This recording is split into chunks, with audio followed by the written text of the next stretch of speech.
వర్తమాన మధ్యాహ్న వార్తలకు స్వాగతం. వార్తలు చదువుతుంది భాష. ఈరోజు వార్తల్లోని ప్రధానాంశాలు: 4,55,00,000 బ్యాంకు మోసం కేసు, భారతీయుడు యూఏఈ నుంచి డిపోర్ట్.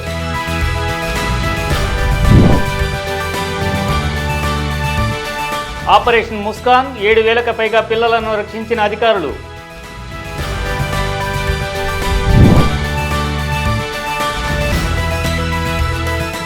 మెహదీపట్నంలో పాలస్తీనా అనుకూల నిరసన చేపట్టిన విద్యార్థులు. రెండో రోజు ఆటలో భారత జట్టును ఆధిక్యంలో నిలిపిన సిరాజ్ జైస్వాల్. 4,55,00,000 విలువైన బ్యాంకు మోసం కేసులో నిందితుడు భారతీయుడు ఉదిత్ ఖుల్లర్ను యునైటెడ్ అరబ్ ఎమిరేట్స్ యూఏఈ నుంచి భారత్కు డిపోర్ట్ చేయడం భారత దర్యాప్తు సంస్థల విజయంగా మారింది. సిబిఐ తన ఎక్స్ ఖాతాలో ఆగస్టు 1న ప్రకటన విడుదల చేసి ఖుల్లర్ను యూఏఈ నుంచి భారత్కు తీసుకొచ్చిన విషయాన్ని ధృవీకరించింది. జూలై 31న ఖుల్లర్ను దుబాయ్లో అరెస్ట్ చేసి ఢిల్లీ ఇందిరాగాంధీ అంతర్జాతీయ విమానాశ్రయానికి తీసుకొచ్చారు. ఈ ఆపరేషన్లో సిబిఐ, అంతర్జాతీయ పోలీసు సహకార విభాగం ఐపీసీయు, అబుదాబిలోని Interpol national central bureau NCB కలిసి పనిచేశాయి. ఖుల్లర్పై Delhi police special cell criminal conspiracy, cheating, forgery కేసుల్లో లుకౌట్ నోటీస్ జారీ చేసింది. దర్యాప్తు సంస్థల ప్రకారం ఖుల్లర్ నకిలీ ఆస్తుల డాక్యుమెంట్లను చూపించి మరికొంతమందితో కలిసి వివిధ ప్రభుత్వ మరియు ప్రైవేట్ బ్యాంకుల నుంచి భారీ రుణాలు తీసుకున్నట్లు తెలుస్తోంది. సిబిఐ మరియు ఇంటర్పోల్ ఒత్తిడితో అతని నిజమైన స్థానం యూఏఈలో గుర్తించడంతో భారత అధికారులు అధికారికంగా డిపోర్టేషన్ అభ్యర్థించగా యూఏఈ ప్రభుత్వం ఆమోదించింది.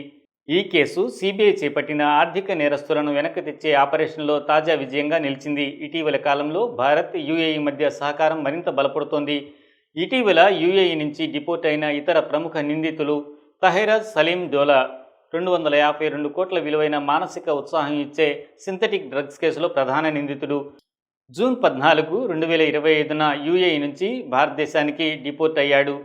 కుబ్సావాలా ముస్తఫా భారీ స్థాయిలో ఎండిఎంఏ తయారీ రాకెట్ కేసులో నిందితుడు.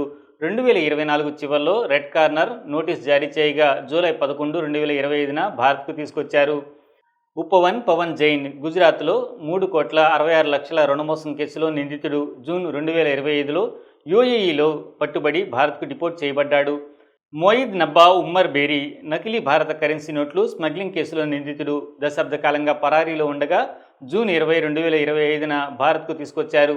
సిబిఐ, ఇంటర్పోల్ భారత నేషనల్ సెంట్రల్ బ్యూరోగా వ్యవహరిస్తూ భారత్ పోల్ మరియు అంతర్జాతీయ నెట్వర్క్ల ద్వారా ఇప్పటి వరకు 100కి పైగా నిందితులను భారత్కు తిరిగి తీసుకురావడంలో విజయవంతమైంది. హోం మంత్రిత్వ శాఖ దేశవ్యాప్తంగా చేపట్టిన ఆపరేషన్ ముస్కాన్ కింద గత నెలలో 7,678 మంది పిల్లలను రక్షించామని, వారిలో 6,000 మందికి పైగా బాల కార్మికులని అధికారులు శుక్రవారం తెలిపారు. రైల్వే స్టేషన్లు, బస్ స్టేషన్లు, మతపరమైన ప్రదేశాలు, ఇటుక బట్టీలు, మెకానిక్ దుకాణాలు, నిర్మాణ స్థలాలు, టీ స్టాలు సహా రాష్ట్ర వ్యాప్తంగా అనేక ప్రదేశాలను మ్యాప్ చేసి 12 రాష్ట్రాల నుండి తీసుకువచ్చిన మొత్తం 7,678 మంది పిల్లలను, అందులో 7,149 మంది బాలురు, 529 మంది బాలికలు మరియు నేపాల్ నుండి వచ్చిన 4గురిని రక్షించామని అదనపు డైరెక్టర్ జనరల్ ఆఫ్ పోలీస్ మహిళా భద్రతా విభాగం చారు సిన్హా ఒక ప్రకటనలో తెలిపారు. ఈ ఆపరేషన్లో 1,713 ఎఫ్ఐఆర్లు నమోదు చేశారు. 1,718 మంది నిందితులను అరెస్ట్ చేసినట్లు పోలీసులు తెలిపారు. కాగా వీరిలో 6,593 మంది పిల్లలను కుటుంబాలతో తిరిగి కలిపారు. 1,049 మందిని రెస్క్యూ హోమ్లలో చేర్చారు. మొత్తంగా పిల్లలకు చాకరీ నుంచి విముక్తి కలిగించేందుకు ప్రతి ఏటా జూలైలో చేపట్టే ఆపరేషన్ ముస్కాన్ కార్యక్రమం మంచి ఫలితాలు ఇచ్చింది. ఆపరేషన్ ముస్కాన్ అనేది తప్పిపోయిన పిల్లలను గుర్తించి వారికి పునరావాసం కల్పించడానికి హోం మంత్రిత్వ శాఖ ఎంహెచ్సి చేపట్టిన ప్రాజెక్టు. ఇది నెల రోజుల పాటు జరిగే ప్రచారం. దీనిలో రాష్ట్ర పోలీసు, చైల్డ్ వెల్ఫేర్ అధికారులు తప్పిపోయిన పిల్లలను గుర్తించి రక్షిస్తారు. అంతేకాదు వారి కుటుంబాలతో తిరిగి కనెక్ట్ చేయడానికి వివిధ చర్యలు తీసుకుంటారు.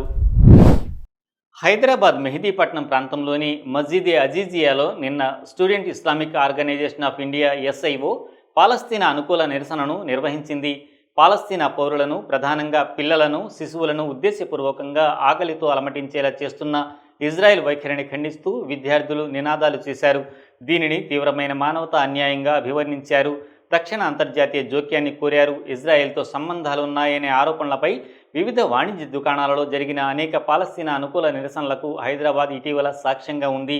గత వారం ఇజ్రాయెల్ ఆర్థిక వ్యవస్థతో ప్రమేయం ఉన్న కంపెనీ పాలస్తీనియన్ల మారణహోమంలో దాని భాగస్వామ్యం గురించి హైలైట్ చేయడానికి దేశవ్యాప్తంగా ప్రచారంలో భాగంగా నాచారంలోని మహీంద్రా ఆటోమోటివ్ అవుట్లెట్ వెలుపల Indian people in solidarity with Palestine IPSC forum సభ్యులు ప్రదర్శన నిర్వహించారు. ఐపీఎస్పి గతంలో McDonald's, Starbucks, Reliance retail, Tata's Zudio, Domino's వంటి ఇతర అంతర్జాతీయ దేశీయ కంపెనీలను లక్ష్యంగా చేసుకుని వాటిని మారణహోమంలో భాగస్వాములని ఆరోపించింది. ఢిల్లీ, ముంబై, పూణే, రోహ్తక్, చండీగఢ్, విశాఖపట్నం, విజయవాడ, పాట్నా వంటి నగరాలతో సహా దేశవ్యాప్తంగా ప్రదర్శనలు నిర్వహిస్తోంది. ఓవల్లో జరుగుతున్న 5వ చివరి టెస్టులో 2వ రోజు భారత్ తిరిగి పోటీలోకి వచ్చింది. సిరీస్ను సమం చేయడానికి గెలవాల్సిన ఈ మ్యాచ్లో మన జట్టు గొప్పగా పోరాడింది. మన సీమన్లు ఇంగ్లాండ్ను 23 పరుగుల ఆధిక్యానికి పరిమితం చేశారు. నిన్న ఉదయం ఆట ప్రారంభమైన 30 నిమిషాల కంటే తక్కువ సమయంలోనే భారత జట్టు టెయిలిండర్ల తోకను కట్ చేసిన ఇంగ్లాండ్ ఆ తర్వాత బాజ్బాల్ ఆటతో మన బౌలర్లపై మెరుపు దాడికి దిగారు.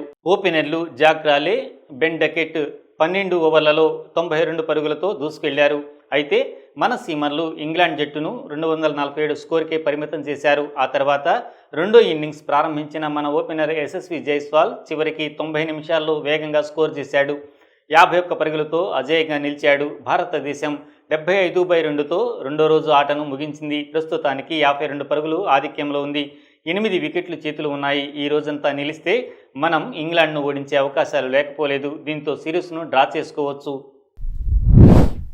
ఈ వార్తలు ఇంతటితో సమాప్తం. మరిన్ని విశేషాలతో మళ్ళీ మీ ముందుంటాం. లైక్ చేయండి, షేర్ చేయండి, సబ్స్క్రైబ్ చేయండి. వర్తమానాన్ని ప్రజల్లోకి తీసుకువెళ్ళండి. ధన్యవాదాలు.